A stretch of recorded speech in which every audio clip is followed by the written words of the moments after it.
আসসালামু আলাইকুম, সবাই কেমন আছেন? আশা করি খুব ভালো আছেন। তো সন্ধ্যার টাইমে একটু কিছু না খেলে কেমন কেমন লাগে, তার জন্য এখানে আমি ফ্রাইড রাইস নিয়ে আসছিলাম। তো আগে আমরা ফ্রাইড রাইসটা খেয়ে নিয়েছি। আমরা দুইজন কিন্তু মিলে ঝিলেই খেয়েছিলাম ফ্রাইড রাইসটা।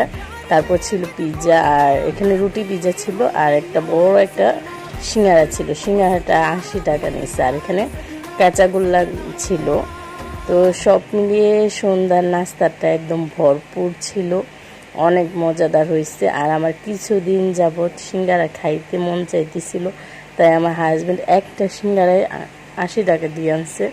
তারপরে ওইটার ভিতরে নাকি গরুর কলিজা ছিল, খুব অল্প পাইছি একটার মতো। আর এখান দিক দিয়ে হচ্ছে রুটি পিৎজাটা আমরা খাইতেছিলাম। সন্ধ্যার খাবারটা একদম ঝাক্কাস হয়েছে। সবাই ভালো থাকবেন আর আমার শর্ট ভিডিওগুলো দেখবেন। আল্লাহ হাফেজ।